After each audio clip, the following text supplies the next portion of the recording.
အားလုံးပဲမင်္ဂလာပါကျွန်တော်တို့ရဲ့ Transporter Channel လေးမှာပြန်လည်ကြိုဆိုလိုက်ပါတယ်ကျွန်တော်ဒီဘက်တင်ဆက်ပေးသွားမယ့်အကြောင်းအရာလေးကတော့ဘာစီလိုနာအသင်းနဲ့စပိန်လက်ရွေးစင်အသင်းတို့ရဲ့အဓိကစင်တာဘက်ကစားသမားတစ်ယောက်ဖြစ်ခဲ့တဲ့ Carles Puyol အကြောင်းဖော်ပြပေးသွားမှာဖြစ်ပါတယ်ခင်ဗျာ Puyol ဟာဘောလုံးသမိုင်းတစ်လျှောက်အကောင်းဆုံးခံစားမှုတွေထဲကတဦးဖြစ်ခဲ့ပြီးတော့အားကစားလောကရဲ့ကြီးကျယ်ခမ်းနားတဲ့ကပတိန်တွေထဲကတဦးလည်းဖြစ်ပါတယ် Puyol ကို1988ခုနှစ်ဧပြီလ23ရက်နေ့မှာစပိန်နိုင်ငံလေရီတာပြည်နယ်လာပိုပလာဒီစေကာမြို့မှာဝေးဖွားခဲ့ပါတယ်။သူ့ရဲ့ဇာတိမြို့ကပိုပလာဒီစေကာအသင်းမှာဂိုးသမားဖြစ်တဲ့ဘောလုံးစတင်ကစားခဲ့ပြီးဒဏ်ရာအချို့ကြောင့်ခြေတန်းကစားသမားနေရာကိုပြောင်းလဲခဲ့ပါတယ်။1995ခုနှစ်မှာအသက်18နှစ်အရွယ်နဲ့ဘာစီလိုနာရဲ့နာမည်ကျော်လူငယ်တင်နန်းကျောင်းလာမာစီယာကိုရောက်ရှိခဲ့ပြီးတော့အဲ့ဒီနေရာမှာစန်တာဘက်ဖြစ်ပြောင်းလဲကစားခဲ့ပါတယ်။ပရိုဟာ1999ခုနှစ်အောက်တိုဘာလ2ရက်နေ့မှာ Real Valladolid အသင်းနဲ့ပွဲစဉ်မှာဘာစီလိုနာအသင်းကြီးအတွက်ပွဲဥထွက်ကစားခွင့်ရခဲ့ပါတယ်။သူဟာ2004ခုနှစ်ဩဂုတ်လမှာဂန်နဝင်ကစားသမား Luis Enrique အနားယူပြီးနောက်ဘာစီလိုနာအသင်းရဲ့ကပတိန်ဖြစ်လာခဲ့ပြီး2014ခုနှစ်အနားယူချိန်ထိ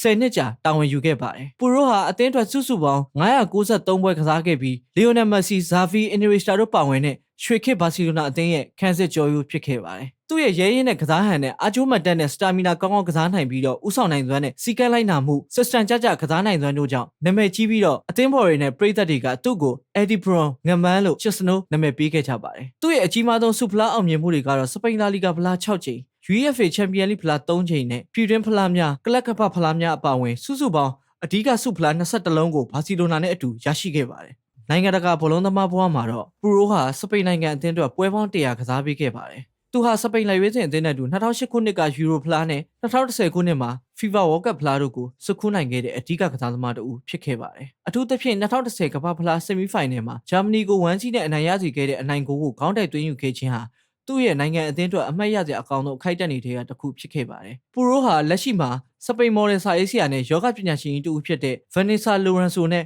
လက်တွဲဖော်အဖြစ်ဘောဟော်တူဖြတ်သန်းနေပါတယ်။သူတို့နှစ်ဦးဟာ2012ခုနှစ်မှာစတင်ချစ်ကြိုက်ခဲ့ကြတာဖြစ်ပြီးတော့သမီး2ဦးထွန်းကားခဲ့ပါတယ်။သမီးဦးမာနွယ်လာကိုတော့2014ခုနှစ်မှာမွေးဖွားခဲ့ပြီးတော့နောက်ထပ်သမီးငယ်လေးမာရီယာကိုတော့2016ခုနှစ်မှာမွေးဖွားခဲ့ပါတယ်။ပူရိုဟာဘောလုံးကစားသမားဘဝကအနားယူပြီးနောက်မိသားစုကိုပုံမှုအချိန်ပေးနိုင်တဲ့အတွက်သမီးလေးတွေကိုဂယူးတစိုက်ကြည်နူးစွာပြိုးထောင်လျက်ရှိပါတယ်။ဝမ်းနည်းစရာဖြစ်ပျက်လေးတွေကတော့ပူရိုရဲ့ဖခင်ဖြစ်သူဂျိုးဆာဟာ2006ခုနှစ်နှောင်းပိုင်းမှာစိုက်ပျိုးရေးမတော်ဆမှုကြောင့်ကွယ်လွန်ခဲ့ပါတယ်။ဒီချိန်မှာပူရိုဟာ Deportivo Corona အသင်းနဲ့ကစားဖို့သွားနေချိန်ဖြစ်ပြီးတော့ဒီဖြစ်ရဟာသူ့အတွက်စိတ်ဒုက္ခရောက်ခဲ့ရတဲ့အချိန်ကာလတစ်ခုဖြစ်စေခဲ့တယ်လို့သိရပါတယ်။သူဟာဘာစီလိုနာအသင်းကနားယူခဲ့တဲ့2014ခုနှစ်မှာကျွန်တော်ဒီကိုကလေးဘွားကရောက်လာခဲ့ပြီးမိသားစုတစ်ခုနဲ့အတူထွက်သွားခဲ့ပါတယ်လို့စိတ်လှုပ်ရှားစွာပြောဆိုခဲ့မှုပါတယ်။ဒီစကားဟာသူ့အတွက်ဘာစီလိုနာအသင်းနဲ့ကစားသမားဘွားတစ်လျှောက်လုံးအဖိုးတန်စွာဖြတ်သန်းခဲ့ပြီးတော့မိတ်ဆွေတငယ်ချင်းတွေပရိသတ်တွေနဲ့တိဆောက်ခဲ့တဲ့ဆက်ဆံရေးတွေဟာမိသားစုလိုခံစားရကြောင်းကိုဖော်ပြနေတာပဲဖြစ်ပါတယ်ခင်ဗျာ။ကဲဒါကတော့စပိန်လက်ရွေးစင်အသင်းနဲ့ဘာစီလိုနာအသင်းတို့ရဲ့